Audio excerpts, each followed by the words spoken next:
Paul, apôtre de Jésus-Christ, par la volonté de Dieu, aux saints qui sont à Éphèse et aux fidèles en Jésus-Christ. Que la grâce et la paix vous soient données de la part de Dieu notre Père et du Seigneur Jésus-Christ.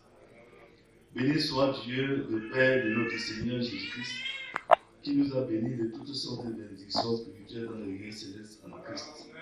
En lui, nous a élus avant la fondation du monde pour que nous soyons saints et irrépréhensibles devant lui.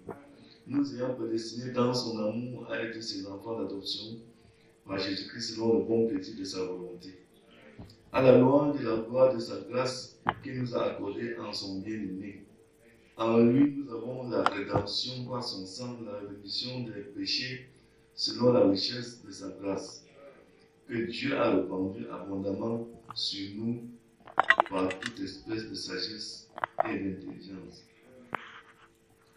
Nous faisons connaître le mystère de sa volonté selon le bienveillant dessein qu'il avait formé en lui-même, pour le mettre à l'exécution lorsque le temps serait accompli, de réunir toutes choses en Christ, celles qui sont dans les cieux et celles qui sont sur la terre. En lui, nous sommes aussi devenus héritiers, ayant été prédestinés suivant la résolution de celui qui opère toutes choses d'après le conseil de sa volonté, afin que nous servions à la gloire de sa gloire, nous qui d'avance avons espéré en Christ. Que le Seigneur bénisse la lecture de la parole de Dieu.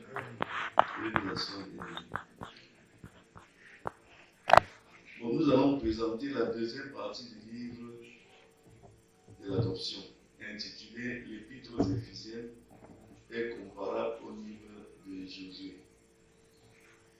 Bon, ce que nous allons faire ce matin, nous allons prendre les points centraux de cette deuxième partie. Nous allons présenter à l'église et chacun de nous pourra méditer cela parce qu'en 45 minutes, on ne peut pas faire une méditation profonde.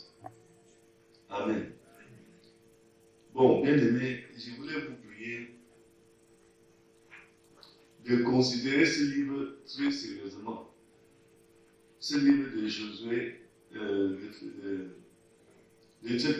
livre de l'adoption, il faut le considérer très au sérieux parce que si vous ne méditez pas bien ce livre, vous ne comprendrez pas certaines choses. Alors, frère Madame nous dit ici que le livre de l'Épître aux Éphésiens est comparable. Ça, c'est la deuxième partie. Je voudrais que vous suivez très attentivement parce que c'est ça qui va nous permettre de comprendre la suite. L'Épître aux Éphésiens que nous venons de lire la première, quelques lignes ici, est comparable au livre de Josué. Comparable au livre de Josué. Donc ça veut dire que les deux livres, l'Épître aux Éphésiens et le livre de Josué, sont deux livres qui jouent le même rôle. Donc, l'Épître aux Éphésiens est comparable au livre de Josué. Pourquoi? Parce que les deux livres décrivent comment Dieu a procédé pour accomplir sa promesse qu'il a donnée dans le livre de Joël aux enfants de Dieu. Dieu a accompli la promesse du Saint-Esprit qu'il avait promis dans le livre de Joël à ses enfants. Et ces deux livres-ci expliquent le processus de l'accomplissement de la promesse. Le livre de Josué et l'Épître aux Éphésiens, c'est deux livres de placement. C'est-à-dire que c'est là-dedans que Dieu montre comment il place ses enfants dans le pays qu'il a promis. Et j'aimerais profiter parce que quand j'ai commencé à chanter ici, j'ai regardé l'église, une pensée est venue en moi. j'ai regardé et j'ai vu Israël à travers le désert. Et si nous disons que les deux livres, Josué et l'Épître aux Éphésiens, sont comparables, ça veut dire que l'un et l'autre jouent le même rôle. Le livre de Josué joue son rôle de placement dans l'Ancien Testament.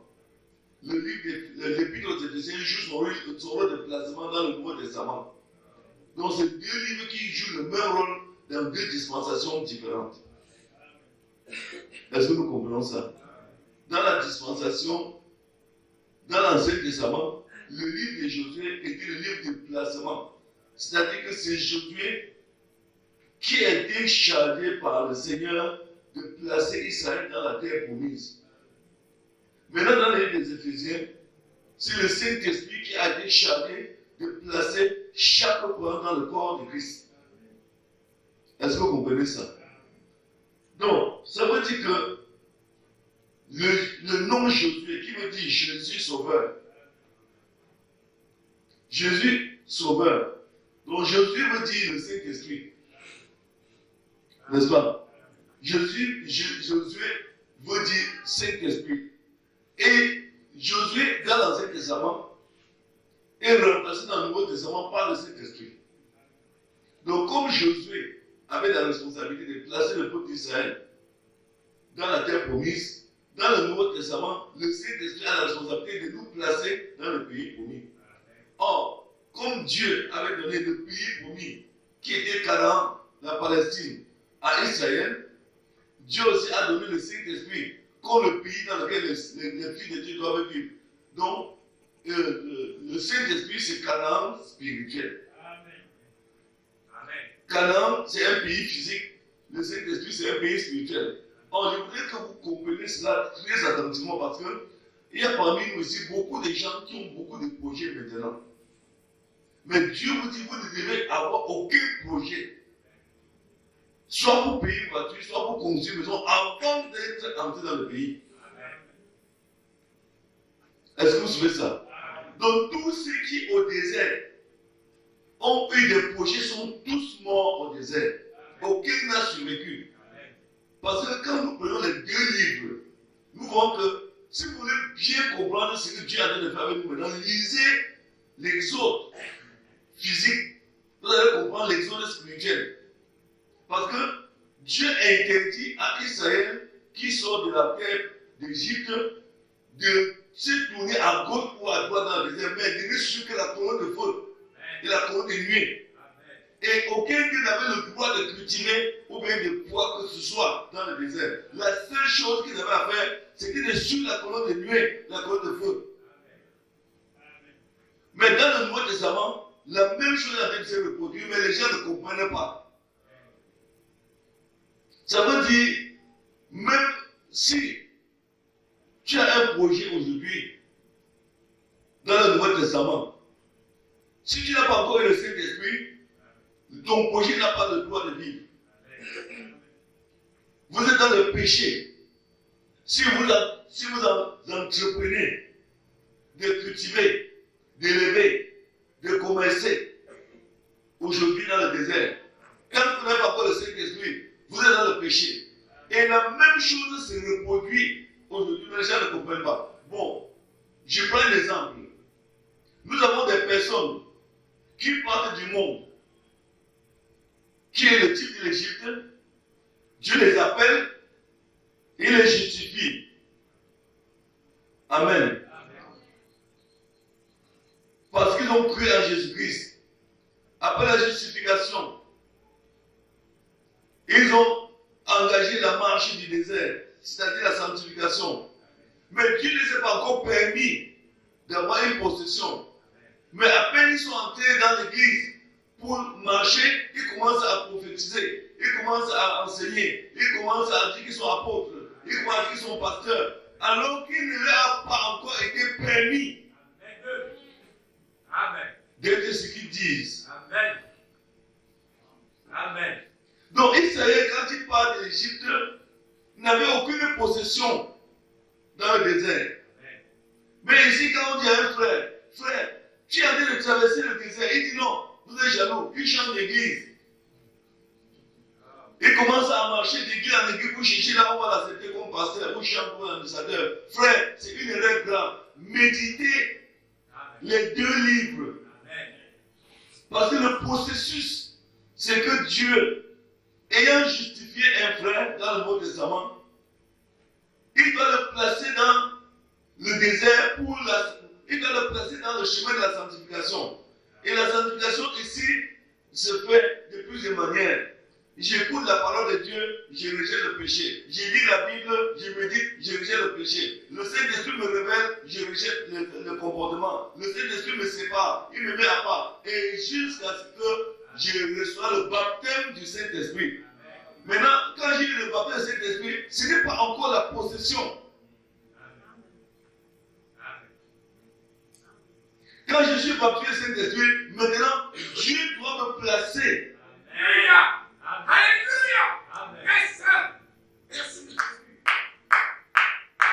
Oh, comment Dieu peut te placer sans le baptême du Saint-Esprit? Et comment, avant le baptême du Saint-Esprit, tu peux être placé? Le baptême du Saint-Esprit vient pour te faire obéir jusqu'à ce que tu sois placé.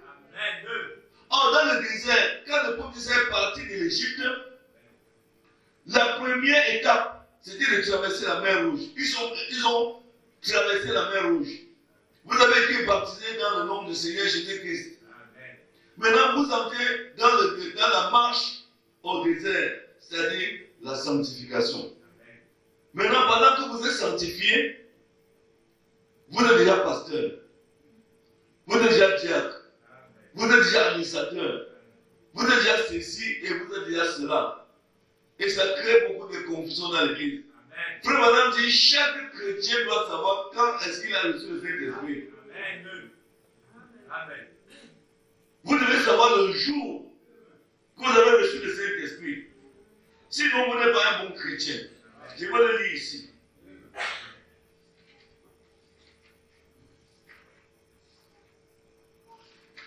Frère, madame dit, le mulet ne connaît ni son père ni sa mère.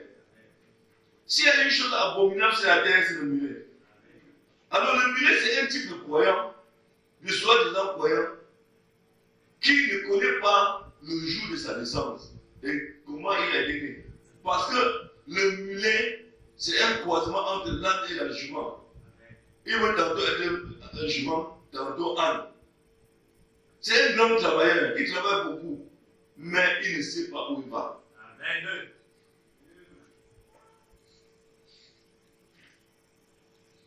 Frère madame dit, l'autre jour, j'étais près d'une vieille sainte âgée de 92 ans, en train de parler à son pasteur de 80 ans. J'ai dit, grand-maman, aussi à l'aide qu'elle pouvait l'être, elle a dit, oui, mon garçon. J'ai dit, il y a combien de temps que vous avez reçu le Saint-Esprit? Elle a dit, gloire à Dieu, je l'ai reçu il y a une 60aine d'années. Amen. Alors, bon, mais si elle avait été une mule, elle aurait dit, bon, attends un peu. J'ai été confirmé et aspergé à l'âge de... Bon, c'est sûr, ils m'ont pris comme membre de l'église et j'ai apporté ma lettre à un tel. Oh, miséricorde, ils ne connaissent même pas leur appartenance. Mais elle savait d'où venait son droit de naissance. Elle était là quand c'est arrivé. Elle était née de l'eau et de l'esprit. Ça, ce sont les parents de celui qui est un vrai chrétien. Ton père et ta mère, c'est l'eau et l'esprit. Amen. Donc, Frère Madame nous dit, ce livre de l'adoption, c'est le livre qui est destiné à ceux qui sont déjà dans le pays. Le livre de l'adoption, c'est pour ceux qui ont déjà reçu le baptême de Saint-Esprit. Ce n'est pas pour ceux qui sont en chemin, ou bien ceux qui sont en voie. Le livre de l'adoption est seulement réservé à ceux qui ont reçu le baptême du Saint-Esprit. Parce que c'est le livre de placement. Tu ne peux pas prendre ce livre et le lire et ça te donne quoi que ce soit. Si tu n'as pas le Saint-Esprit, tu ne comprendras même pas. Parce que quand tu n'as pas le Saint-Esprit, tu ne peux pas comprendre. C'est pour ça qu'il dit ici,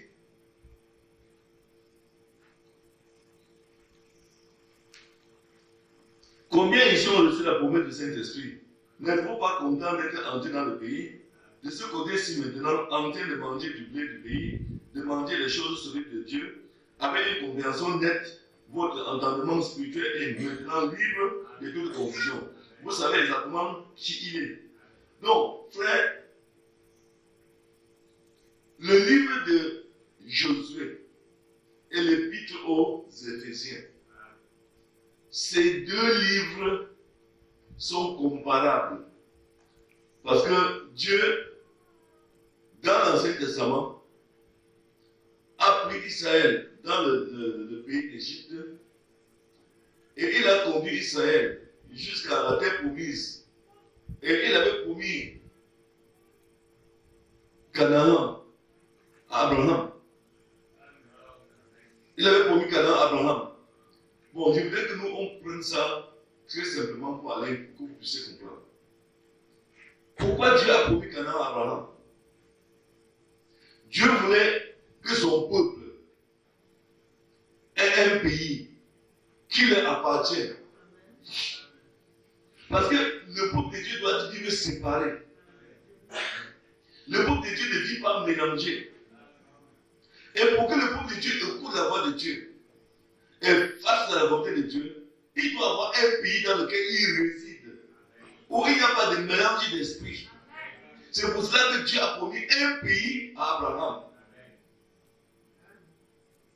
Et quand il a promis ce pays, le peuple de Dieu a été amené en Égypte à cause de la jalousie qui était au milieu de lui. Dieu avait placé au milieu du peuple un prophète. Le peuple n'a pas accepté le don de Dieu. Et à cause de ça, Dieu les a chassés. Ils se sont retrouvés en Égypte. Maintenant, il est arrivé que le temps de l'accomplissement de la promesse était venu.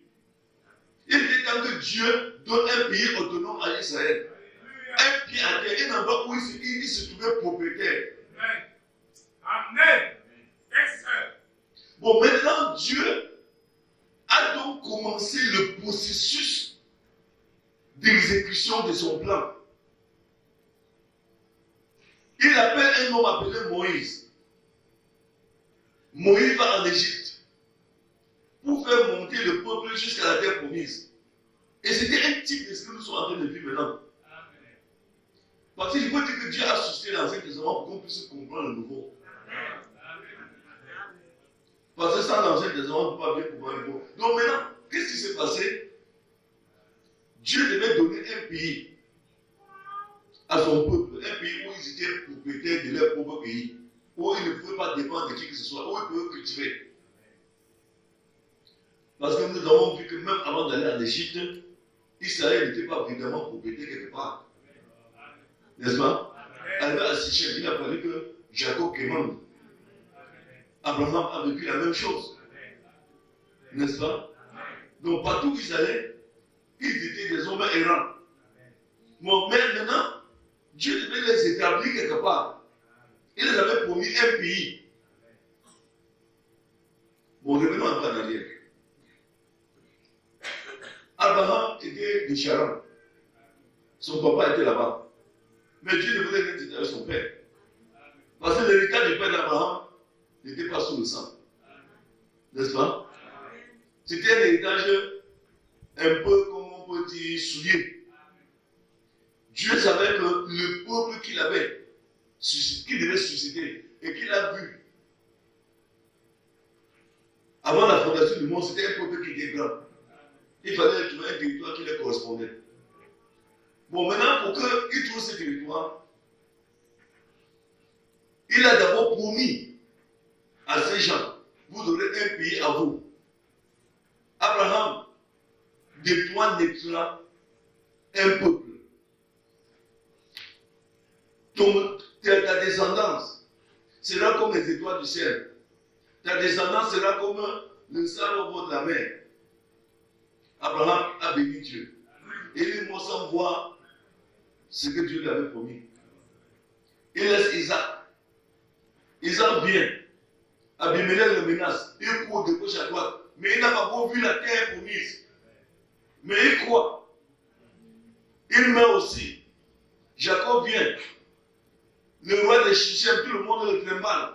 Il n'a pas encore eu la terre promise. Mais il croit. Et il meurt. N'est-ce pas? Mais le temps était venu que Dieu devait les établir définitivement dans un endroit. Pas où ils devaient aller revenir. Un lieu.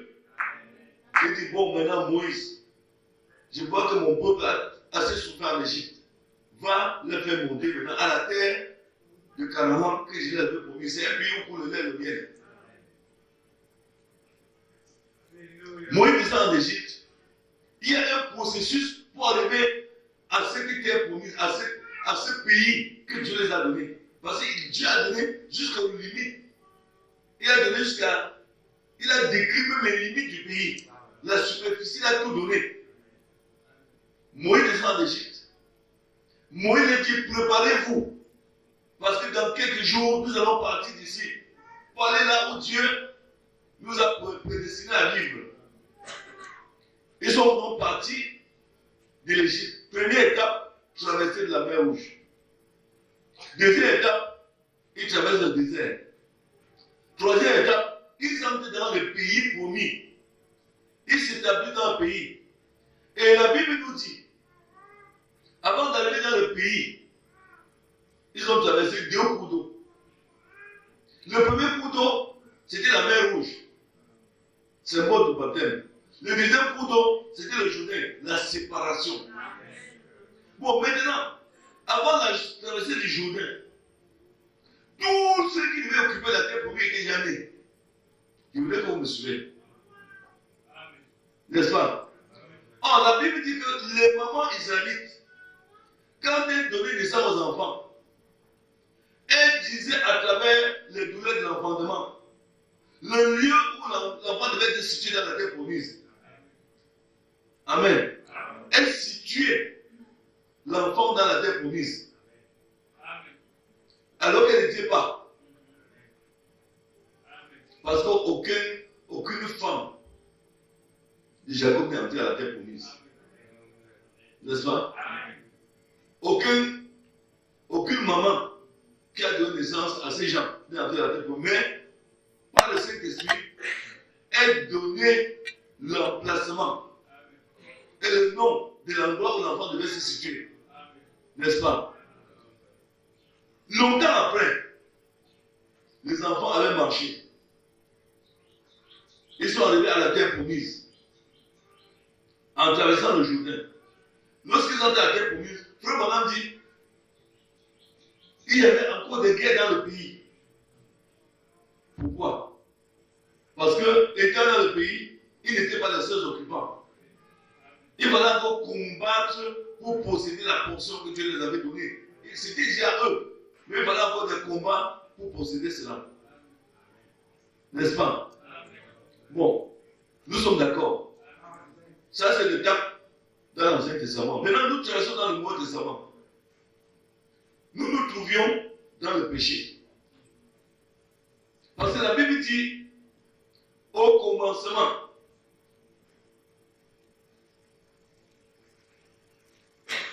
je peux le lire même ici.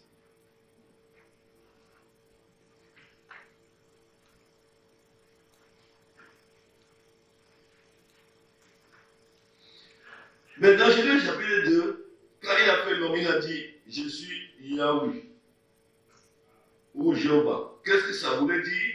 Je suis celui qui existe. J'ai créé quelque chose à partir de moi-même pour en faire mon fils, ou un de mes petits, temporairement, de façon amateur. Voilà. Pourquoi il a donné à l'homme? Jéhovah veut dire qu'il a donné à l'homme d'être un Dieu amateur. En effet, il est Dieu, le Père. Et il a fait de l'homme un Dieu amateur. Il n'existe donc plus par lui-même, il existe avec sa famille. Et là, Elohim. Bon, maintenant, il est Jéhovah, qui veut dire celui qui existe avec sa famille. Parce qu'au commencement, il est El, Ela, Elohim. C'est lui qui existe par lui-même. Après, il est Jéhovah. C'est lui qui existe avec sa famille. Bon, maintenant, nous étions pécheurs. Dieu, dans sa préscience, on dit bien préscience, il savait tout, il connaissait tout ce qui devait l'accepter aujourd'hui. Et c'est parce qu'il connaissait tout ce qui devait l'accepter qu'il les a prédestinés à vivre aujourd'hui pour lui. Parce que Dieu n'appelle pas les gens au hasard. Dans sa préscience, il a vu, parce que nous étions en lui en tant qu'attribut. Il a su que celui-ci m'aimerait. Celui-là ne m'aimerait pas. Et c'est pour ça qu'il nous a prédestinés à être ce que nous sommes aujourd'hui. Donc maintenant, Satan est venu, il a interféré. Il a mis le péché. Mais Dieu n'est pas resté tranquille parce qu'il y avait déjà une promesse. Parce que lui étant elle et là Elohim, il ne pouvait pas l'adorer. Parce qu'il n'y avait rien pour l'adorer. Alors pour qu'il soit adoré, il faut qu'il y ait quelque chose pour l'adorer.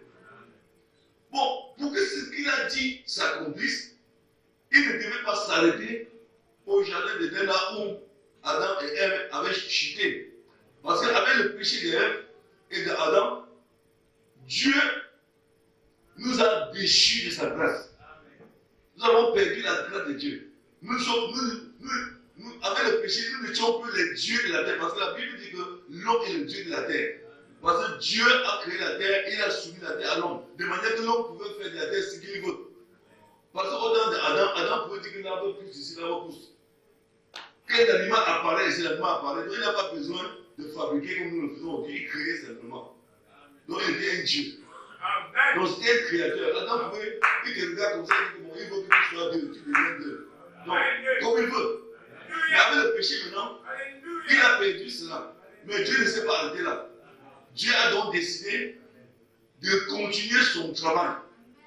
Il a fait comment?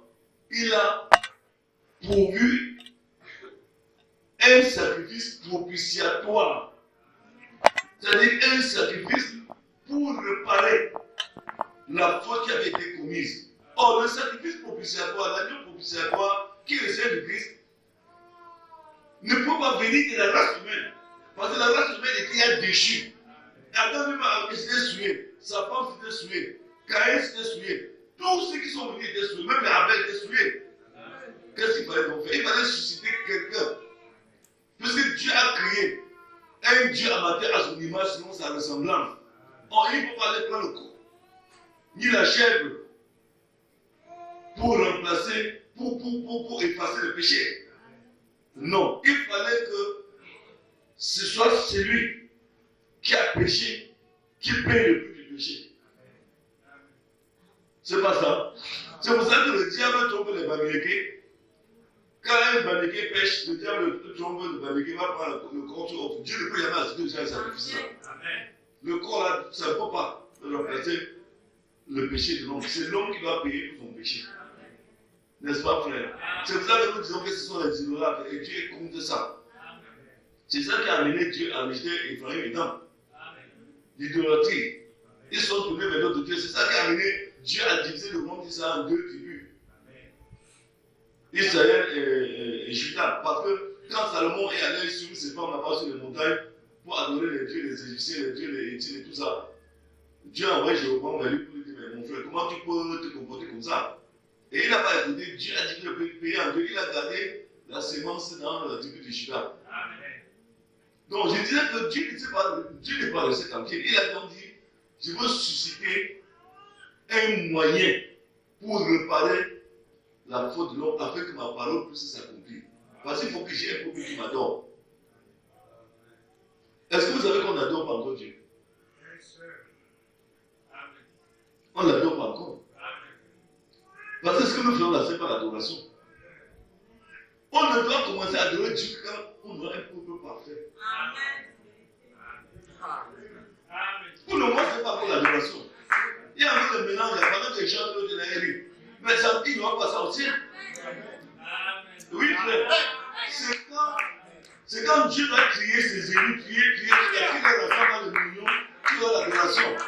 Pour le moment, c'est encore le petit adonnement. On jongle là, on jongle, mais ce n'est pas encore l'adoration. L'adoration, chanson, même si on chante n'importe comment aujourd'hui, ce n'est pas comme ça. C'est pas comme ça. La chose même véritable vient. Vous voyez, un endroit, quand nous serons assis dans le Christ de Jésus-Christ, c'est-à-dire que, bien sûr que maintenant, nous sommes assis dans le Christ de Jésus-Christ, mais jusque-là, c'est pas encore parfaitement ça. Dieu a donné un type à travers la chambre haute.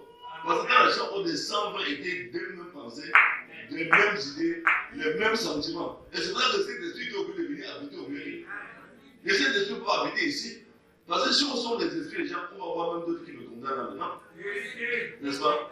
On va voir d'autres qui les pensées sont à Paris. On va voir d'autres qui ses pensées sont à Gonzama maintenant. Alors que Dieu voulait que pendant que aussi, que tout le monde soit Amen. N'est-ce pas? Donc, je disais que frère, avec ceci, Dieu était obligé d'envoyer un moyen pour arranger le péché de l'homme. Et le moyen là, c'était Jésus-Christ. Bon, maintenant, quand Jésus arrive, c'est là où le type de l'Ancien Testament commence. Parce que dans Romains chapitre 8, il dit, ceux qu'il a préconnus d'avance, il les a prédestinés. Et ceux qu'il a prédestinés, il les a appelés. Ceux qu'il a appelés, il les a justifiés. Et ceux qu'il a justifiés, il les a glorifiés. N'est-ce pas? Bon, maintenant, Dieu a commencé à réparer les choses. Il nous appelle dans le monde. C'est pour ça que frère Madame dit, avant j'étais un gratteron. Il était un gratteron. Et puis subitement, il devient un le blé. Comment il passe de gratteron, du gratteron au blé? C'est parce que Dieu, sachant qu'il avait prédestiné frère Madame à être un fils de Dieu, même quand il est né chez un papa soulard, même comme lui-même c'est un ancien boxeur, il y a une parole de Dieu qui dit qu'il serait un fils de Dieu, qui va adorer Dieu un jour. Même étant dans le monde avec les mauvaises choses qu'il faisait, il y avait une marque sur lui. Et quand le temps de Dieu arrive, Dieu inverse les choses. Il le justifie. Il n'est pas un boxeur, mais un prédicateur. Vous voyez? Il n'est pas un voleur, mais un saint de Dieu. Il n'est pas une prostituée, mais une sainte femme de Dieu. Donc, c'est pour ça que frère Madame dit, quand est-ce que moi et toi, nous avons été prédestinés à être ce que nous sommes? Ce n'est pas quand on est devenu chrétien. Non. C'est depuis que l'agneau a été immolé. Quand l'agneau a été immolé, il a été immolé avant la fondation du monde. Immolé, ça veut dire quoi? Qu'est-ce que ça veut dire? Hein? Immolé, ça veut dire qu'on l'a tué. Bon, comment on peut dire? Comment il dit sacrifier quelqu'un? Donc, on a coupé sa gorge. Or, cet agneau-là, il a été immolé avant que nous ne venions même sur la terre. Parce que Dieu avait vu que nous allons tomber. Et comme nous sommes tombés, nous ne pouvons pas nous relever par nous-mêmes. Pour se relever, il faut un sacrifice. Et le sacrifice qu'il faut, ce n'est pas la chèvre, ce n'est pas le mouton. Non. Parce que le mouton n'a pas pu rendre parfait un homme. Le sang des boucs. Puisque Dieu lui-même savait que si l'homme qui est tombé doit se relever, il faut offrir un sacrifice. Et le sacrifice qui doit être offert, ça doit être toujours l'homme. Et s'il sacrifie l'homme, il n'y aura plus rien pour l'adorer. C'est pour cela que dans Lévitique 25, il dit que Dieu a donné une loi à Israël. Chez les Juifs, lorsqu'un homme avait péché,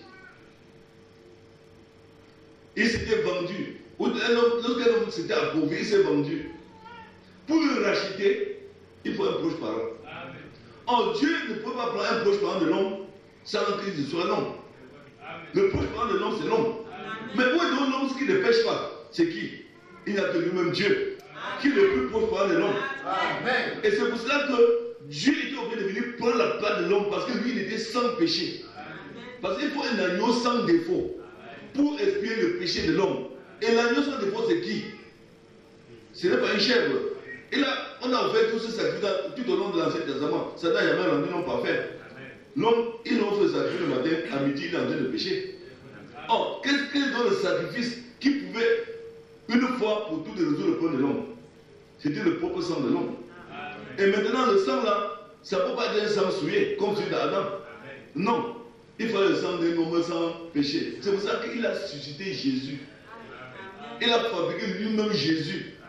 Il a mis dans le sein de Marie un homme sans péché. C'est lui qu'on devait offrir pour effacer le péché de tous les hommes. Parce que sur la terre, il n'y avait aucun homme sans péché. Il fallait donc trouver un homme sans péché. C'est qui? Il n'y avait pas. Il a donc dit que bon, un jour, une vierge concevra.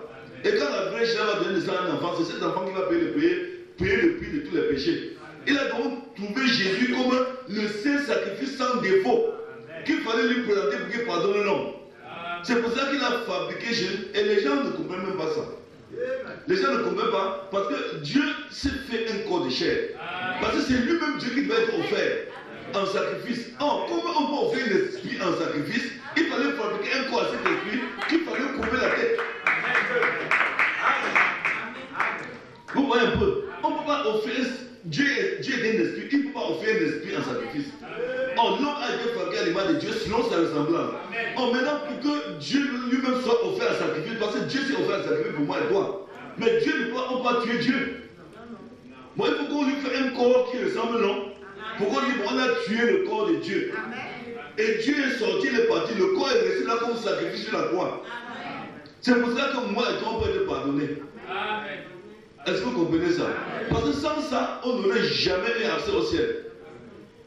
Or maintenant, ce n'est pas le corps de Jésus qui a été offert sur la croix qui entre au ciel pour moi et toi. Non. Le corps de Jésus est déjà là-bas. Or, le sang qu'il a versé, le sang là, qu'il a versé il y a 2000 ans, on ne voit plus les traces de ce sang. Donc Dieu dit, frère Madame dit dans la brochure, ce jour-là sur le calvaire, chacun de nous ira au calvaire comme Jésus. Si vous êtes là-bas. Donc Jésus était un exemple. Il dit que toi aussi tu vas mourir comme ça. Non, si tu vas entrer au ciel, meurs comme Jésus. Parce que les gens se tiennent à côté, ils doivent Jésus. Non, monsieur, il dit que c'est ce que tu dois faire. Ce n'est pas que tu te tiens à côté et dis non, comme il y a un mort là, je suis sauvé. Non, Jésus va mourir et tu es sauvé. Jamais. Est-ce que nous comprenons ça? Jésus va mourir et je suis sauvé. Non. Jésus meurt pour que je meure aussi. Est-ce que vous comprenez? Jésus meurt pour que je sois. Parce qu'en réalité, Jésus, en mourant sur la croix, a renvoyé le Saint-Esprit qui était en lui. C'est tout ce qui peut le faire comme lui. Pour qu'il ait la force comme lui pour aller jusqu'à la croix. C'est pour ça qu'il nous a dit après pendant un jour, j'ai suivi ta prédication hier soir, frère Madame dit oui. Il t'a entendu dire que Père, Fils, Saint-Esprit sont des titres de Dieu. Il dit que vraiment, quand tu as dit ça, j'ai compris que tu étais un prophète. Frère Madame dit Amen, que Dieu te bénisse. Il dit, mais un jour, tu répandras ton sang sur la terre à cause de ce que tu prêchais.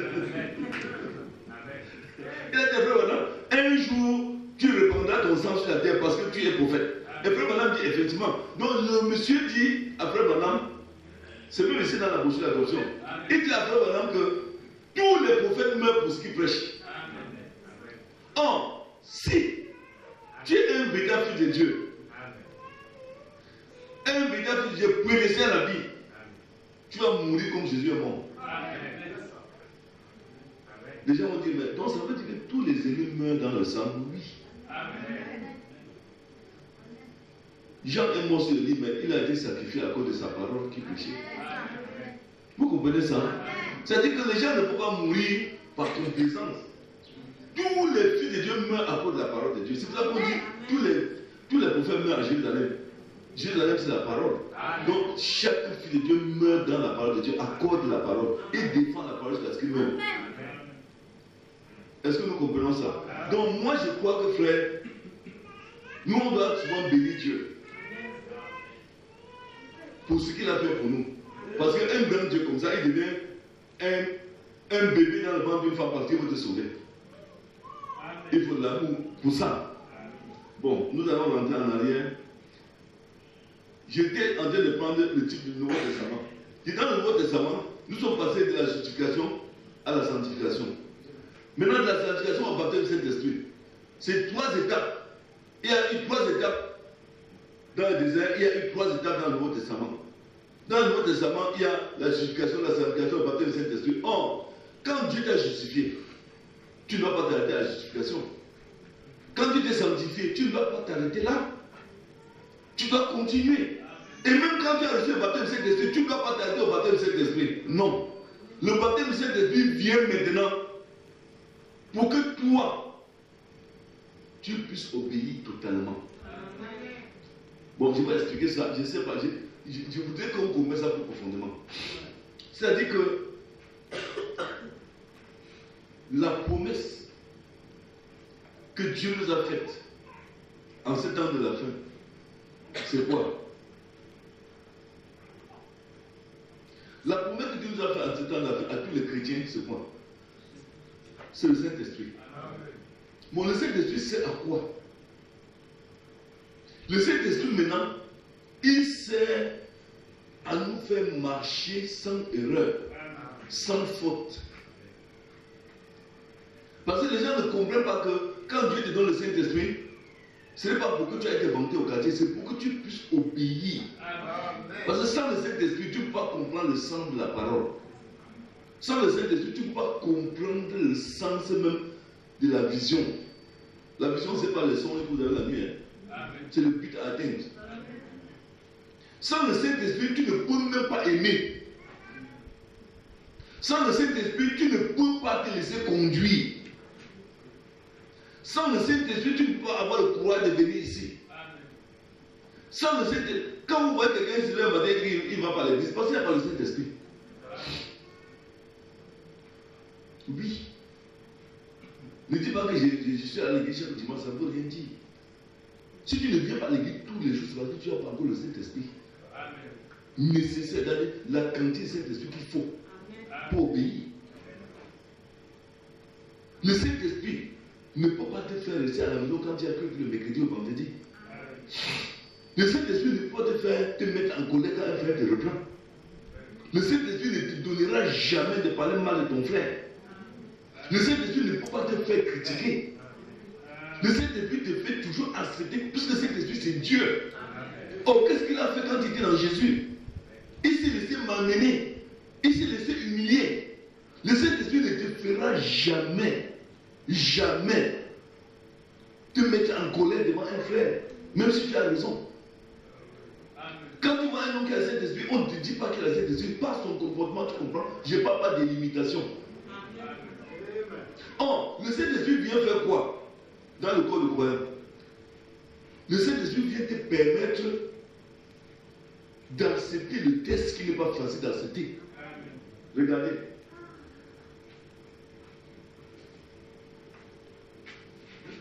Là, il comprend qu'on doit pas laisser un peu plus ça. Je ne parviens pas à sortir là.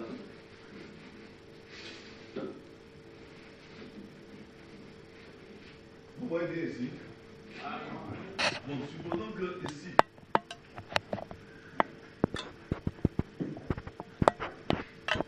ça c'est l'état du chrétien pécheur.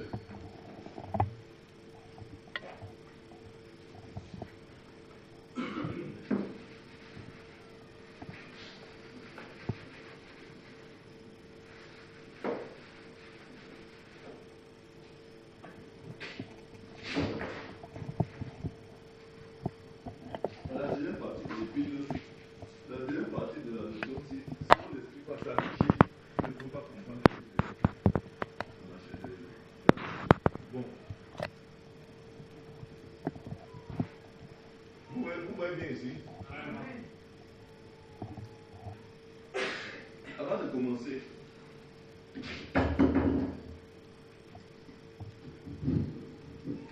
Dieu appelle Abraham. Parce que lui-même Dieu, son nom a changé. Il est passé de El Elohim à Jéhovah. Or, à Jéhovah, il faut qu'il soit adoré. Il ne peut pas être adoré s'il n'y a pas d'adorateurs.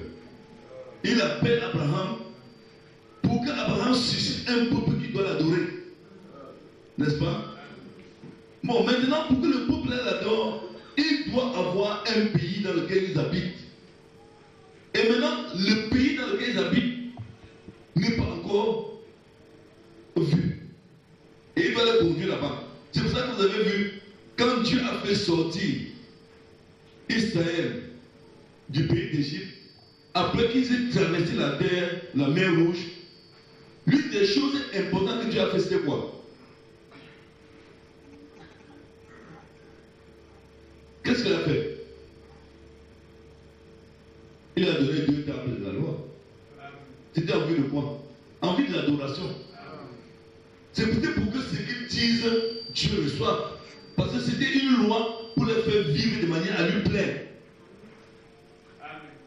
C'était un temple ambulant déjà. C'est pas ça. Donc Dieu, quand Israël a quitté la terre d'Égypte, après avoir traversé la mer Rouge, Dieu les a donné la loi. La loi, c'était une règle pour régir la vie dans le camp. Et maintenant, c'est déjà une manière de les amener vers l'adoration. Est-ce que nous sommes d'accord? Maintenant, ils ont progressé jusqu'à ce dans la terre promise. Et dans la terre promise, ils ont construit le temple. Par Salomon, le premier temple, n'est-ce pas? Bon, maintenant, voici Abraham, à qui Dieu a fait une promesse. Bon, maintenant, Abraham, tu dis Isaac. Ça, c'est la chaîne produite pour accomplir la promesse. Ici, nous avons Jacob. N'est-ce pas? Bon, avec Jacob, nous avons 12 patriarches. Je voudrais que chacun comprenne ça bien. Les 12 patriarches-ci, c'est eux qui devaient donner naissance à tout le peuple. Et chaque peuple à tout le peuple. Et avec 12 tribus. Bon, maintenant, ici, les patriarches sont placés à Canaan.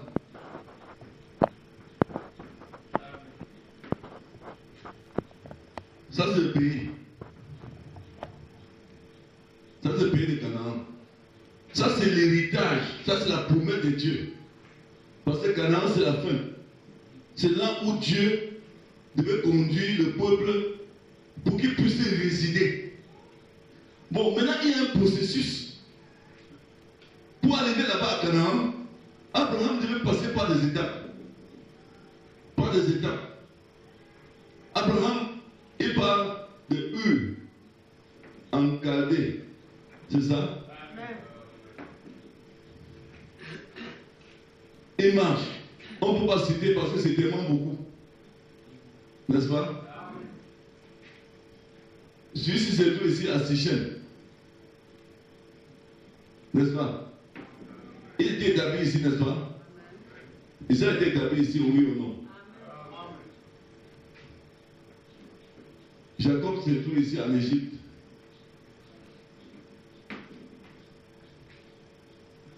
Bon. Étant en Égypte, on est dans la terre de Goshen. De là, il doit rentrer ici. À partir d'ici, les patriarches ont 3 étapes. Parce que je peux dire que Dieu a placé Israël ici à Goshen pour qu'ils aient un nombre que Dieu voulait. N'est-ce pas? Ils sont sortis ici dans 2 millions. N'est-ce pas? On les a 3 étapes. Ils ont commencé en Égypte,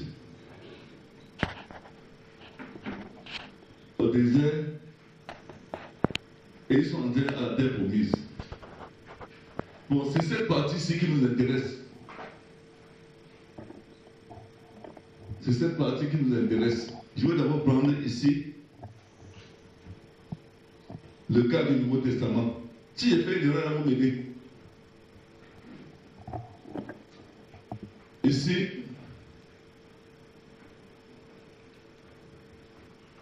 2 Nous sommes dans le monde. Ensuite,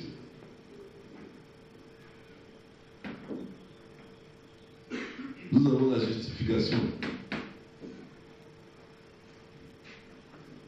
Nous avons la sanctification.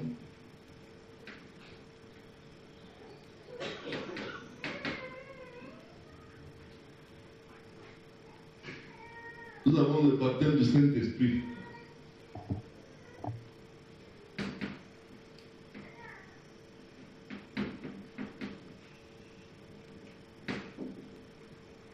Bon, chez nous, ça ne s'arrête pas ici.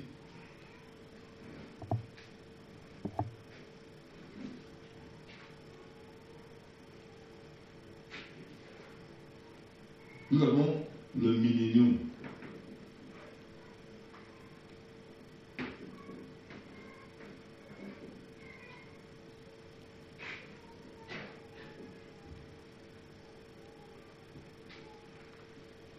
Parce que Frère Branham dit, la marche ici, pour atteindre Canaan, est comparable à celui-ci, à celle-ci. Donc, ce que les gens ici ont fait pour atteindre Canaan, c'est exactement ce que nous faisons pour atteindre le baptême du Saint-Esprit.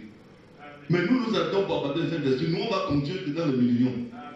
Parce que le baptême du Saint-Esprit, c'est en vue de nous faire entrer ici. Si nous obéissons. Donc, qu'est-ce qu'il veut dire? Il veut dire que, frère, là où nous sommes, le croyant du Nouveau Testament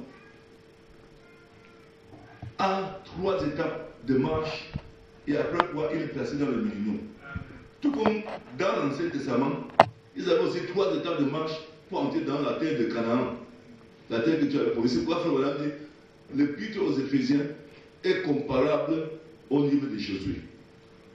Donc les trois marches, l'Égypte, le désert et Canaan, sont comparables à la justification, à la sanctification, au baptême du Saint-Esprit. Bon, maintenant, quand vous avez le baptême du Saint-Esprit, le baptême du Saint-Esprit, c'est pour vous faire obéir jusqu'à ce que vous entrez dans le million. Mais il y a des choses qui vont se dire dans la marche. Frère Branham dit ceci.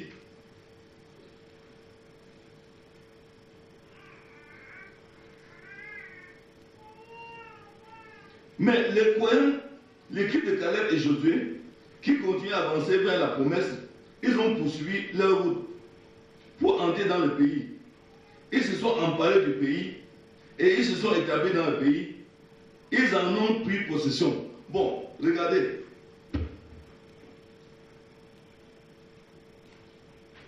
Dans le pays du Canaan,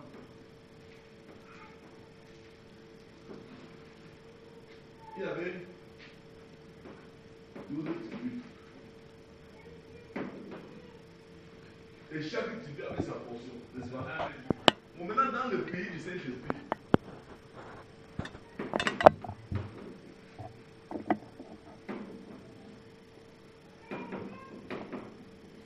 dans le pays du Saint-Esprit, nous avons un peuple, n'est-ce pas? Et le peuple-ci, leur possession, c'est quoi?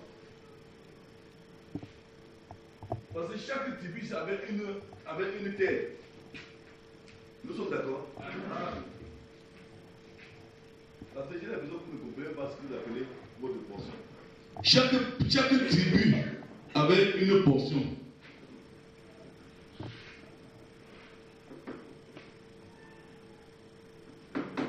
Donc Ephraim avait son champ, avait ça. Donc, comme prenons le Cameroun, disons que le Cameroun c'est la terre d'Israël, c'est Canaan, n'est-ce pas? Or, quand le peuple d'Israël est entré au Cameroun, il y avait 12 tribus ou 12 parcelles de terrain. Or, une parcelle pouvait être comme tout le centre, par exemple. Donc, chaque tribu avait ses terres où il devait cultiver. Bon, maintenant, pour nous, quand nous entrons dans notre pays, le Saint-Esprit, notre portion, c'est quoi? Hein? Le ministère, sur Ephésiens 4. Donc, quand tu entres ici, donc quand tu as déjà le Saint-Esprit, ta portion que Dieu te donne, tu peux être prophète, c'est ta portion. L'autre peut être apôtre, c'est sa portion. L'autre là-bas peut être pasteur, c'est sa portion. L'autre peut être docteur, c'est sa portion.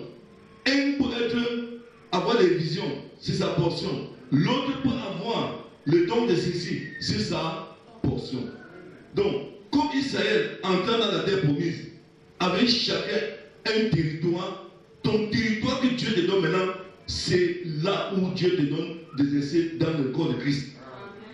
Par exemple, tu vas voir un frère qui va dire, je suis apôtre. Alors qu'il n'est pas placé. Il est en train de cultiver dans le champ d'un autre. Il est en train de prendre la terre d'un autre.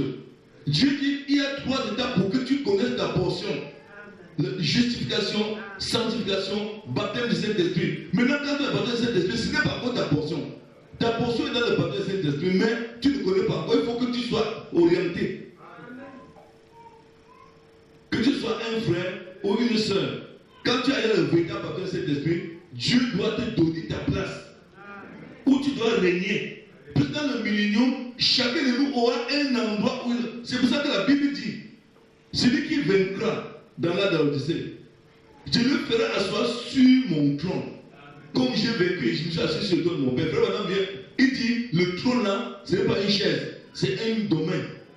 Amen. Donc dans le millénium, tu vas voir peut-être frère Roméa, il va conduire 2 millions de personnes. Oui. Amen. Attendez, est-ce que vous savez que dans le millénium, je serai pour pasteur? Amen. C'est ma portion. Donc, comme Israël, entrant à la terre promise, les mamans qui donnaient naissance, pas les douleurs de l'enfantement, donnaient des noms et des places à leurs fils. C'est comme ça que Dieu lui-même, dans ses douleurs de l'enfantement, maintenant, il est en train de donner des places aux fils de Dieu. Amen. Donc, quand tu vois un homme de Dieu, que Dieu a placé réellement, on reconnaît que celui-ci, c'est Dieu qui l'a placé. Dans le millénium, il sera la même chose. Amen. Dans le millénium, il doit avoir toute la portion là. C'est pour cela que le baptême de cet esprit-ci te donne ta place. Amen. Ne recherchez pas les ministères avant le baptême de cet esprit. Ne soyez pas ceci, cela avant le baptême de cet esprit. C'est pour cela que chaque frère doit se laisser éprouver. Est-ce que vous croyez ça? Amen. Parce que frère Madame nous montre que vous ne pouvez pas sortir du pays d'Égypte et sauter le désert pour entrer à Canaan. Non.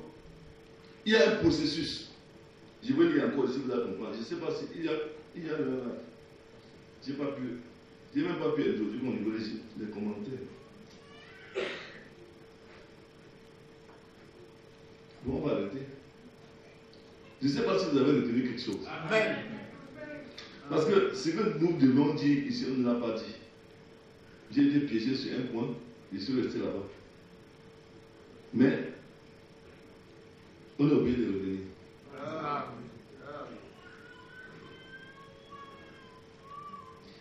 C'est pour cela que lorsqu'Israël est parti de l'Égypte, ils ont marché. Quand il fallait faire la conquête du pays de Canaan, suivez bien, quand il fallait faire la conquête du pays de Canaan, ils ont vaincu à Jéricho. Et quand il fallait passer à Haï, Akan a créé un problème dans le camp. Quand Akan a volé le lingot d'or, je dis ça parce qu'il y a des gens ici qui ne comprennent pas encore pourquoi on reprend le péché dans l'église. Quand Akan a volé le lingot d'or, directement, toute l'équipe a échoué. C'est pour dire que vous pouvez mourir sans jamais entrer dans votre ministère à cause d'un frère. Oui. Vous pouvez souffrir comme ça et mourir sans entrer dans votre ministère à cause de la vie d'un frère. Parce que vous le tolérez dans le péché, vous allez mourir sans héritage, sans que Dieu vous dise, sans que Dieu vous place. Parce qu'il y a quelqu'un là qui vit mal, mais vous ne le reprenez pas.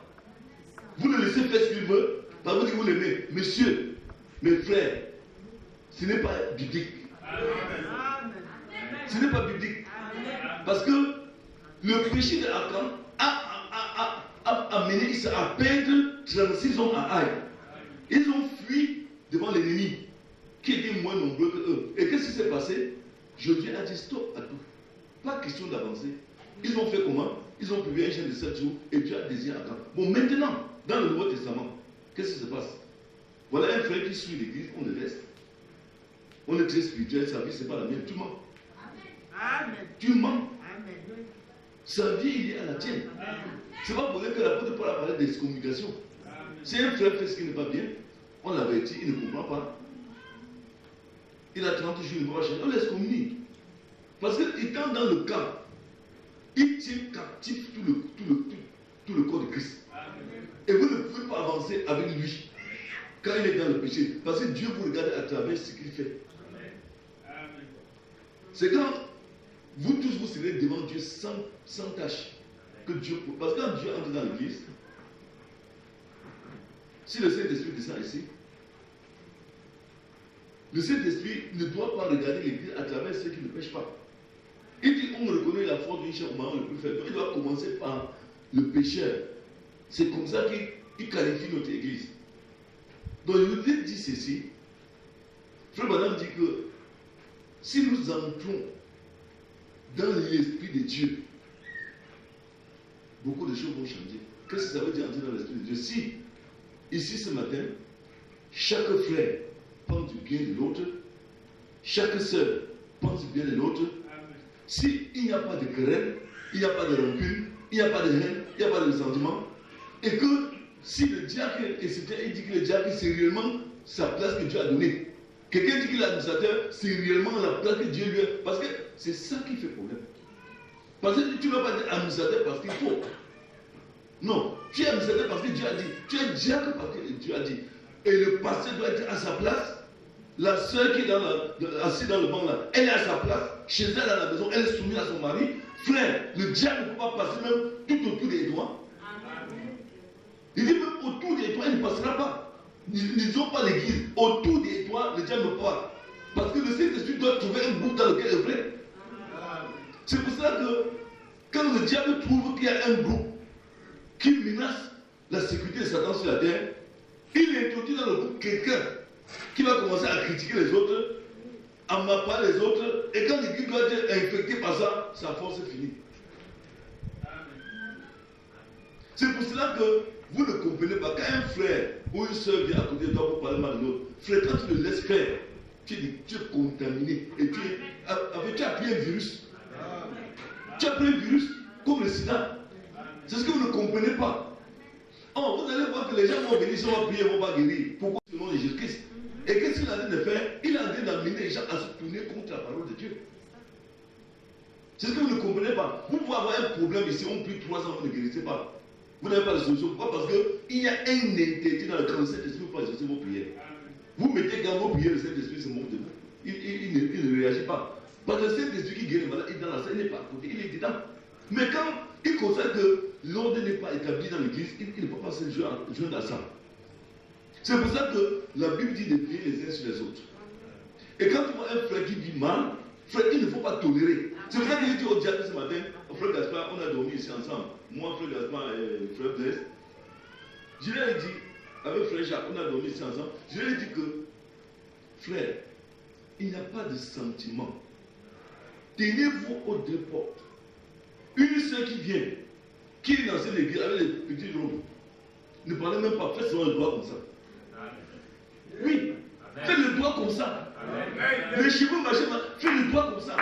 Si c'est une nouvelle qu'il ne connaît pas, vous la mettez là derrière, vous lui parlez avec douceur. Elle ne comprend pas qu'elle ne revient plus. Frère, nous voulons avoir 2 personnes qui doivent entrer. Nous ne voulons pas tout Yaoundé. La Bible nous dit qu'on ne peut pas amener tout Yaoundé. C'est 2 personnes. Ne cherchez même pas. Et j'ai dit ça ce matin, frère Jean me regardait, il s'est dit, il ne comprenait pas. J'ai dit que si l'église nous aime, ça veut dire que nous monde n'est pas avec Dieu. Amen. Alléluia. Si tu vois déjà un pasteur, les diacres, que l'église s'entend avec le frère, comment? Ça veut dire que les gens là, ils sont compromis. Ah, quand vous voyez Élie, il fuit, il va sur la montagne s'asseoir. On envoie le chef de ses gars avec ses 50. Il dit que si tu es homme de Dieu, il a dit homme de Dieu descend. Élie n'a même pas répondu. Il a dit si je suis homme de Dieu, que le feu descende ici avec moi. Parce qu'il n'était pas avec eux dans le compromis. À cause de quoi? Le roi était en train d'envoyer le peuple de Dieu dans un pays pour adorer Baal. Pour demander à Baal s'il doit vivre. Et le prophète s'est mis en chemin. Il a dit, mais tiens, comment vous, peuple de Dieu, vous pouvez aller consulter Baal alors que vous êtes le peuple de Dieu? Donc frère, il n'y a pas de sentiment là-dedans. C'est parce qu'on ne connaît pas là où on se trouve. Nous sommes dans un endroit très compliqué. Parce que si il y a déjà un ici qui a reçu le Saint-Esprit, Dieu attend qu'il entre dans le millénium. Et s'il entre dans le millénium, ça veut dire que si Dieu l'a déjà adopté, et Dieu l'a placé dans le corps de Christ, et on connaît à sa place, Dieu même s'il enlève, ce n'est pas un problème. Mais il y a d'autres là-dedans qui ne sont même pas encore entrés dans la promesse. C'est-à-dire le Saint-Esprit n'ont pas encore reçu. Mais ils sont dans l'église pour enseigner les autres. Et frère, madame dit, ces gens-là ne vont jamais comprendre le message. Parce que quand on va prêcher, ils vont comprendre tout un genre. Pourquoi on dit que? Pourquoi on fait que? Parce qu'ils n'ont pas encore reçu le Saint-Esprit pour enseigner simplement. Oh, avec cela, aidez-les à recevoir le baptême de Saint-Esprit. Vous les diacres, amenez leur glorieux frère. Quand tu dis pourquoi on fait que, pourquoi on dit que, c'est pourquoi. Non, je ne suis pas d'accord. Bon, laissons le problème de pourquoi on fait que, pourquoi on dit que. Aidez-les à recevoir le baptême de Saint-Esprit. Il ne doit plus dire pourquoi on fait que. Pourquoi on dit que. Vous voyez un peu? C'est ça le véritable problème. Oh, maintenant, tout le monde ne peut pas dire, même pas. Il y a des gens ici qui ont reçu le baptême de Saint-Esprit. Il y a même ceux que Dieu a déjà adopté ici. Il y a ceux-là que si le temps finit maintenant, ils vont entrer dans le millénium. Il y a encore d'autres ici qui n'ont même pas encore reçu la promesse. C'est-à-dire que la promesse, le gage, c'est-à-dire qu'ils n'ont pas encore reçu le baptême. Ils ont reçu le Saint-Esprit. Ils ont reçu le Saint-Esprit comme tous les pentecôtistes, comme tous les presbytériens, comme tous les témoins de Jéhovah. Ils ont reçu le Saint-Esprit, mais le baptême. Ils ne sont pas immergés, donc ils ne sont pas totalement pris par la parole de Dieu. Et là, ceux-là, ils pouvaient être trouvés dans l'église pour poser des problèmes. Pourquoi on me dit qu'ils ne vont pas des chaussures? Pourquoi on dit que la chevelure est bleue? Frère, ils ne comprenaient pas. Et ce n'est pas de leur faute. Vous voyez, quand il fait ça, tu comprends que, oh, celui-ci n'est pas encore. Non, il faut. Donc, c'est pour ça qu'il dit, à cette catégorie-là, il y a une autre catégorie des gens qui pratiquent le péché comme Achan, qui mettent leur vie en avance et qui trouvent le corps de Christ qu'on ne doit pas tolérer. Qu'on ne doit pas tolérer. À cette catégorie-là, on brandit la menace de l'excommunication. Oui, monsieur. Je dis bien. Je n'ai pas pu introduire, mais j'ai pu Dieu qui m'aide. Parce que vous êtes en train de faire une erreur très grave. L'erreur que vous faites, c'est quoi? C'est que Israël a combattu pour entrer à la terre de Canaan. En entrant dans la terre de Canaan, ça ne suffit pas. Chacun discute pour avoir son territoire. Parce que quand il était en Égypte, regardez, étant en Égypte, Israël n'avait aucune possession. C'était les gens qui demandaient les terrains pour cultiver, ils demandaient les maisons pour habiter. Mais Dieu dit que si vous arrivez à Canaan, là-bas, chacun de vous aura son territoire. Qui va cultiver, personne ne va le déranger. C'est la même chose que Dieu te dit. Que comme tu es dans le monde, tu fais le bruit là. Ce que tu fais dans le monde, ce n'est pas encore ta position. Hein. Ce n'est pas encore ta position. Si tu es un fils de Dieu, ce que tu fais dans le monde là, ce n'est pas encore ta position. C'est pour ça que moi, j'étais un homme d'affaires, tu m'as fait prédicateur. Donc j'avais dit que ce que je disais que était là, c'était faux. C'était faux. Je n'étais pas un homme d'affaires, j'étais un prédicateur de l'évangile. Voilà ma position. Voilà ce que Dieu voulait que je sois. Or, il y a des gens qui disent non, je suis un homme d'affaires. Frère, tu n'es pas encore sûr que ce que tu fais là, c'est ta place. Même les gens qui vont. Voilà, parce que il était à l'université en France, il a regardé. Mais quand le temps de l'appel est arrivé, Dieu lui dit mon frère, ton diplôme là, je ne veux même pas rendre au Cameroun. Donc, tu peux faire des efforts et faire tout ce que tu fais là, alors que Dieu ne veut rien de ça. Donc, je m'explique. Pour dire que quoi? Que le combat que vous voyez dans les églises, c'est fait entre le diable et les enfants de Dieu. Pourquoi? Parce que le diable ne veut pas qu'ils atteignent la promesse. Je m'explique, comprenez-moi bien. Comprenez-moi bien. Quand nous sommes dans le monde, on fait la concurrence pour voir ce qui va construire le plus grand immeuble. C'est exactement ça dans la foi. Ça ne se passe comment? Le diable sait que quand un enfant de Dieu marche, jusqu'à ce qu'il a le baptême de cet esprit, c'est fini.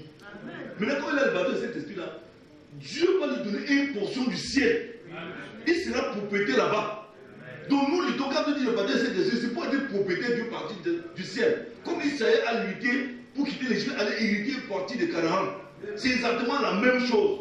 Donc notre vie ne s'arrête. En réalité, notre vraie possession, ce n'est pas ici. Frère Jacques a construit une maison à Damas là-bas. Dans ta tête, il se dit que c'est sa possession. Frère, ce n'est même pas encore ça. C'est quand tu vas mourir que tu vas voir le vrai héritage que Dieu t'avait donné. Oh, maintenant, Dieu dit que pour que tu entres dans cet héritage, tu dois d'abord avoir le Saint-Esprit. Et le Saint-Esprit va te transporter là-bas dedans. C'est là-bas que tu vas voir ta vraie place. La place que Dieu t'avait prédestinée.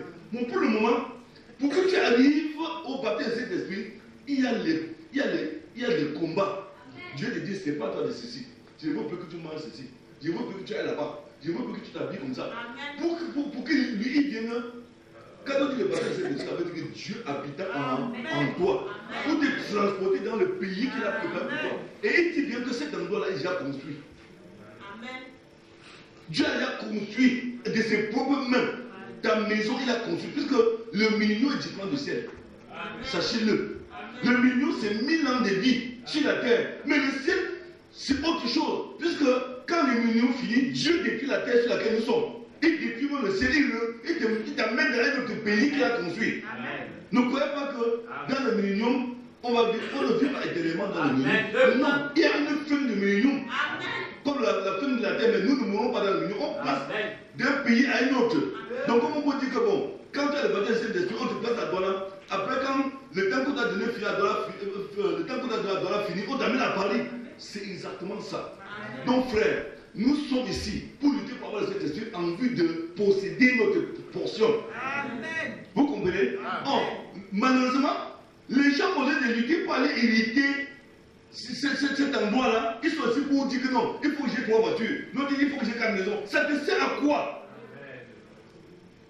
Ça ne sert à rien. C'est un peu comme Israël dans le désert. Il a lutté, il est mort dans le désert. Pourquoi? Parce qu'ils n'ont pas regardé la promesse. Amen. Frère, les Datans et les Corées, les Abiram, ils sont dressés contre Moïse. Pour dire que ce n'est pas qu'à toi seul que Dieu parle. Parce qu'ils ne comprenaient pas que Moïse était en train de les conduire dans l'héritage. Or, aujourd'hui, nous avons dans le pays des frères qui ont abandonné la richesse Saint-Esprit pour travailler, avoir beaucoup d'argent. Dieu dit, laisse d'abord ça. Amen. Quand tu as le baptême Saint-Esprit, tu vas voir ce qu'il veut faire de toi. Or, quand tu as le baptême Saint-Esprit, qu'est-ce qui se passe? Dieu te donne maintenant au centuple ce que tu as perdu et après la vie éternelle. Mais avant ça, il faut que tu sois au service du Saint-Esprit. C'est-à-dire que tu vas arriver au moment où tu n'auras même pas où dormir, où tu n'as pas quoi manger, où tu n'as pas d'habits, où tu n'as même rien. Ça, c'est ton désert. Bon, maintenant, quand tu sors de là avec le baptême Saint-Esprit, frère, c'est fini. C'est fini pourquoi? Parce que le placement que tu as sur la terre, c'est éternel. Oh, les gens ne comprennent pas. Oh, frère, vraiment, tu te plains là, c'est rien. Non, tu dis ça parce que tu n'es pas à ma place. Mais si tu es à ta place, qu'est-ce qu'il ferait? Je ferai la même chose que tu as de le dire. Parce que le désert, ce n'est pas pour construire une maison. Le désert, ce n'est pas pour avoir un héritage. Le désert, c'est pour se sanctifier. Oui, monsieur. Parce que même comme nous nous marions au désert, là, c'est un danger. C'est un danger. Oui, frère, c'est un danger. Parce que vous ne comprenez pas le plan de Dieu. Si vous comprenez le plan de Dieu, vous devez résister. Vous devez résister jusqu'à traverser le désert avant de commencer à parler de mariage. C'est moi qui vous dis, frère. Pourquoi? Parce que le Saint-Esprit ne peut pas faillir. Josué n'a pas failli.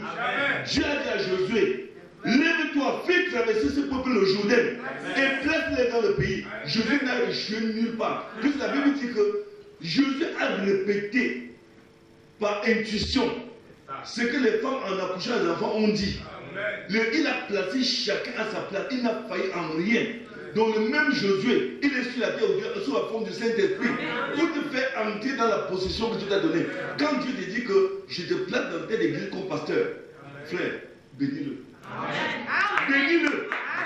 Quand il te place que tu es diacre, frère, il faut danser, bénis Dieu. Parce que le mot diacre que tu as reçu là, c'est pour toujours. Et c'est une preuve que Dieu te connaît dans cet âge-ci. Mais les gens ont envie de faire ça. On cherche, non frère, il faut que le terrain qui est là-bas, il va acheter. Mais c'est pour faire quoi? On est en train d'avancer. Tu restes derrière à cause d'un terrain. Ça te sert à quoi? Nous sommes en train d'avancer. Moi, je n'ai pas de maison. Je ne vous conseille pas de ne pas voir. Frère, le Saint-Esprit ne me parle même pas de maison à construire. C'est-à-dire pour moi, c'est des sous-problèmes. Oh, le père a vu dans une chambre. Oui, monsieur, j'ai une autre maison là-bas. Je ne vous empêche pas de construire, d'avoir de belles voitures. Mais si moi je dois avoir une voiture, je dis au frère Jacques, si ce n'est pas pour l'évangélisation, que la voiture reste là-bas. Et c'est pour ça que ma voiture va acheter, ce n'est qu'un car. Je n'ai pas besoin de voiture luxe. Pourquoi? Parce que quand je regarde à la vision, je vois un territoire que Dieu m'a déjà conféré. Oui, monsieur, j'ai une portion au ciel, vous ne pouvez pas arracher. Si je veux maintenant, je vais là-bas attendre. Si je ne veux pas, je vais prendre. Vous ne pouvez pas le tirer. Parce que j'ai obéi jusqu'à ce que j'ai le bâton au ciel de Dieu. Dieu m'a placé. J'ai obéi. Quand je dis aux jeunes frère, ne vous souciez pas des vêtements. Non, le père, est-ce qu'il connaît ce qu'il vit? Tu ne vis pas ce qu'il n'a pas vécu. Tu ne vis rien de ce qu'il ne connaît pas, frère. Là où tu es, je suis passé par là. Et c'est parce que je sais que comme tu te distrais dans les choses du monde, tu risques d'échouer avec Dieu. Et c'est pour ça que Dieu est contre le système dénominationnel. Pourquoi? Dans la dénomination, ce sont les pasteurs qui placent. Et Dieu dit, c'est le Saint-Esprit qui doit faire ce travail. Ce n'est pas l'homme. Deuxièmement, on prêche l'évangile social. Tu as quel problème? J'ai ma tête, on prie. Tu as quel problème? Je veux me marier. C'est tous les soucis. Mais on ne montre pas le chemin du véritable héritage de Dieu. Amen. Là où il y a la promesse, on ne montre pas ce chemin. On dit non, frère, pas la langue. Après, tu as parlé la langue. C'est le diable en personne. C'est le diable. Chacun doit travailler pour posséder sa portion. Et tu dois être conscient que j'ai été battu cet esprit tel jour. C'est pas qu'on a dit non, frère, tu es très doux, non. Tu dois savoir que tel jour, telle année, telle semaine, le Saint-Esprit est venu sur moi. J'ai été battu cet esprit. Et tu dois t'assurer et être sûr, certain que ce que tu dis est vrai. Et que si, d'ailleurs même, après le baptême de cet esprit, Dieu doit te prendre. Il doit te placer. Il doit t'adopter. N'est-ce pas, frère? On va arriver, je ne vais pas rentrer dans les parties là en avant. Dieu doit t'adopter. Il doit te donner ta place. Samuel était prophète en Israël. Quand la société d'Andorre a remonté, il était toujours prophète. Élie et Élisée sont apparus sur la montagne de transfiguration. Ils gardaient la même place. Ils n'avaient pas changé.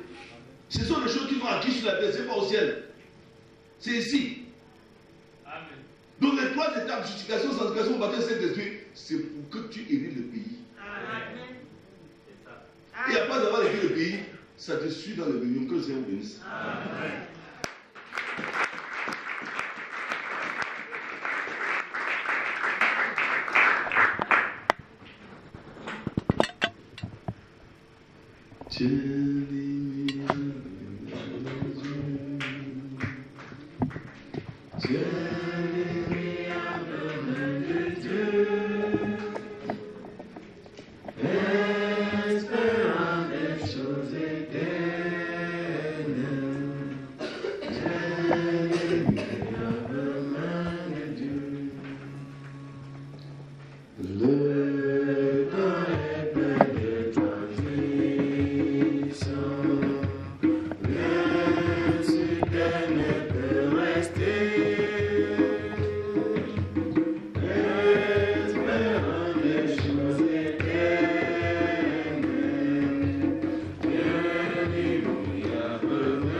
ce matin.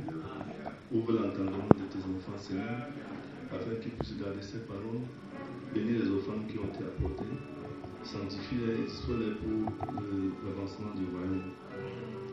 Bien-aimé Père Céleste, nous voulons te confier la suite de ce service afin que tu sois avec nous.